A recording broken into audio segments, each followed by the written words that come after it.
Hey YouTube, this is my Ka-Bar Kukri Machete. At least they sell it as a machete. And we got a death card here, you know, just to get us into the Walking Dead kind of mood. I was at the grocery store the other day and I just saw this. They had this just at the grocery store.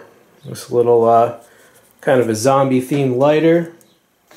Alright, and I picked up a few patches from Amazon. And there's the what I call the Crypt Keeper. Now in this video, well, first of all, I'm going to do a chopping and batoning video with this kukri. But before I beat that edge up, okay, before I wail on that edge, I'm actually very curious to see how such a large and uniquely shaped blade will do against some zombie bottles. Now this is actually quite a large blade. It's actually, here's my Essie Hunglis, and this Ka-Bar is actually, you can see that right there, right? Yeah, this Ka-Bar, it's actually a little bit longer than the already humongous Essie Hunglis, okay?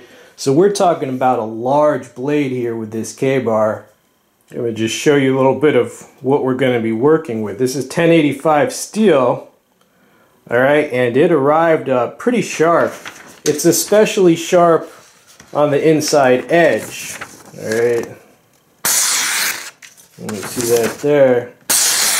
Yeah, that inside edge came quite sharp.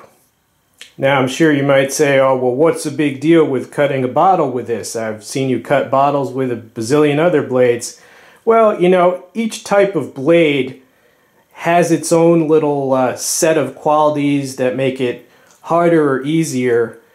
A really lightweight blade, like, I don't know, just a smaller, thinner blade, you can accelerate those blades real fast. So, let's say my cold steel espada, I can almost just, boom, just with a little wrist flick, accelerate that espada enough to clean cut the bottles. But with something this big and heavy, it's a whole different matter. I can't just wrist flick this, you know, not unless you put a custom edge on it.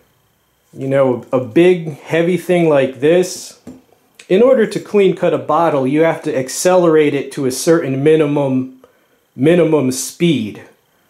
Alright, and something with a lot of mass, it takes a certain amount of time and distance to accelerate it, you know, so it is more of a challenge than with a thin and light blade. Nah, the Crypt Keeper wants your soul. Alright, enough of that. Okay, YouTube, I hope you enjoy the footage. I'm going to roll in the footage that I've already shot of this taking out some bottles.